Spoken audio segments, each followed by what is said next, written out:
నమస్కారం అండి. నేను doctor G Mahendra Kumar Reddy, Mahendra's herbal health clinic ఇది చైతన్యపురిలో ఉంది.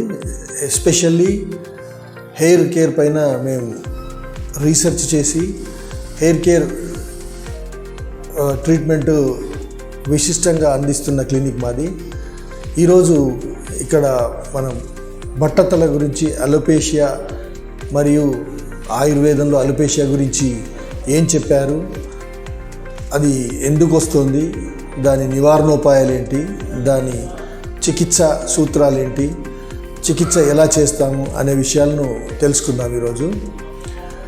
అలోపేషియా లేదా బట్టతల అనేది ఆయుర్వేదంలో 3 రకాలుగా చెప్పబడింది. కాలిత్యము అంటే జుట్టు రాలిపోవడము, ఫాలిత్యము అంటే జుట్టు తెల్లబడము, అట్లాగే ఇంద్రలుప్తం అంటే అలోపేషియా ఏరియేటా, ఇవి ఇంద్రలుప్తం కిందికి వస్తాయి. అసలు జుట్టు నిర్మాణం ఆయుర్వేదంలో ఎలా చెప్పారంటే అస్థిధాతు అంటే ఎముక యొక్క బై ప్రోడక్ట్, అస్థిధాతు యొక్క బై ప్రోడక్ట్గా చెప్పిండ్రు. అది జఠరాగ్ని మందగించి జఠరాగ్నితో కలిసి పిత్త దోషం వికృతి చెంది జుట్టు రాలడం మొదలవుతుంది. అంటే ప్రాయికంగా పిత్త దోషం యొక్క కార్యక్రమం ఈ జుట్టు రాలడానికి సహకరిస్తుంది. కాబట్టి పిత్తదోష సంబంధించిన ఆహార విహారాలు, అట్లాగే పిత్తదోషానికి సంబంధించి చేయవలసిన కార్యక్రమాలు, మానసిక కార్యక్రమాలు, ఇవన్నీ కూడా అదుపులో పెట్టుకుంటే జుట్టు రాలడం తగ్గుతుంది. అట్లాగే జఠరాగ్ని మందగించడం, పూర్ డైజెస్టివ్ సిస్టమ్ అంటాం మనం, అది జఠరాగ్ని మందగించి జీర్ణశక్తి తగ్గి పిత్తం వీషియేట్ అయ్యి జుట్టు రాలడానికి దారితీస్తుంది. అట్లాగే న్యూట్రిషనల్ సంబంధించి మనం తీసుకునే ఆహారంలో పిత్తదోషాన్ని ప్రకోపింపజేసే ఆహారాలు, అతిగా కారం, పులుపు లాంటివి తీసుకోవడం వల్ల కూడా జుట్టు రాలడానికి కారణమవుతున్నాయి. అట్లాగే జెనెటిక్ ఫ్యాక్టర్స్, కుటుంబంలో ఎవరికైనా ఈ బట్టతల ఉంటే కనుక మళ్ళీ వాళ్ళ పిల్లలకి బట్టతల రావడం అదొక కారణంగా ఉంది. అట్లాగే ఎమోషనల్ అండ్ మెంటల్ ఫ్యాక్టర్స్ కూడా జుట్టు రాలడానికి కాంట్రిబ్యూట్ చేస్తూ ఉన్నాయి.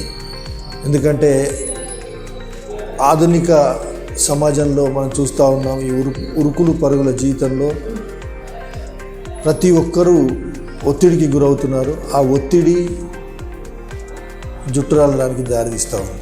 సో ఆయుర్వేదంకి సంబంధించి దీన్ని ఎట్లా మేనేజ్మెంట్ చేస్తామంటే హెర్బల్ ఆయిల్స్లో ముఖ్యంగా భృంగరాజ్ తైలం, బ్రాహ్మీ తైలం, ఆమ్లా, ఇండియన్ గూస్బెర్రీ వాడడం, అట్లాగే కోకోనట్ ఆయిల్, సెసామ్ ఆయిల్, ఇవన్నీ అప్లికేషన్ చేయడం ద్వారా జుట్టుని పెరగడానికి దోహదం చేస్తాయి. అట్లాగే జుట్టు రాలకుండా కూడా కాపాడుతాయి. అట్లాగే ఆహారంలో తీసుకోవాల్సిన మార్పులు, పిత్త ప్రకోపం చెందించే ఏ ఆహారాన్నైనా జుట్టు రాలే వాళ్ళు అవాయిడ్ చేయాలి. ఏంటివి అవన్నీ?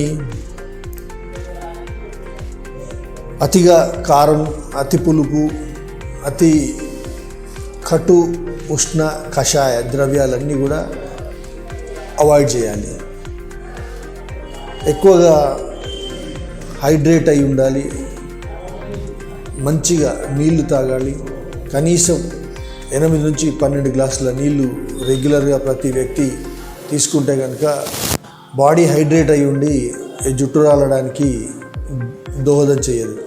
అట్లాగే హెర్బల్ సప్లిమెంట్స్లో మనం ఎక్కువగా ఆమ్లా పౌడర్ తీసుకోవచ్చు. అశ్వగంధ సంబంధించి అశ్వగంధ అవలేహం కానీ అశ్వగంధ పౌడర్ కానీ వాడచ్చు.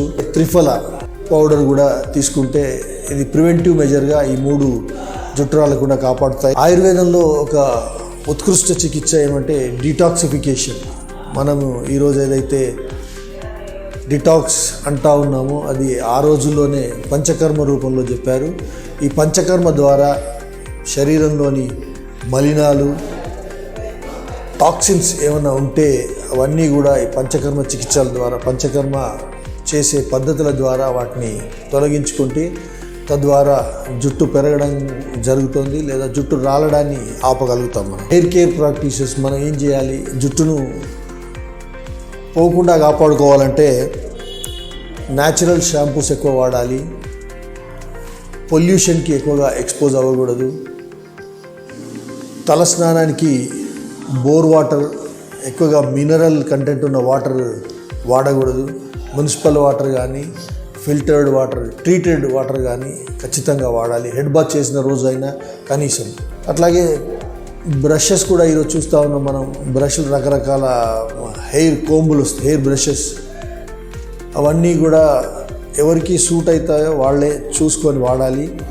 తర్వాత ఈ హెయిర్ డ్రైయర్స్ వాడడం తగ్గించాలి, కంపల్సరీ అయితే తప్ప కానీ రోజు తలస్నానం చేసి రోజు హెయిర్ డ్రైయర్తో ఆరబెట్టుకోవడం అనే పద్ధతి మంచిది కాదు. సో మేము ఇక్కడ మహేంద్రాస్ మైండ్ అండ్ బాడీ హెర్బల్ క్లినిక్లో ఈ 3 చెప్పిన పాలిత్యానికి, కాలిత్యానికి, ఇంద్రలుప్తానికి, అంటే వెంట్రుకలు రాలడం, వెంట్రుకలు తెల్లబడడం, తర్వాత ఈ అలోపేషియా ఏరియేటా, ఇంద్రలుప్తం, వీటికి సంబంధించి విశేషమైన చికిత్స ఇక్కడ అందిస్తున్నాం.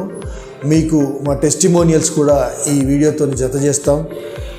మా దగ్గర వచ్చిన పేషెంట్ల సాటిస్ఫాక్టరీ మెసేజెస్ ఉన్నాయి, చూడండి.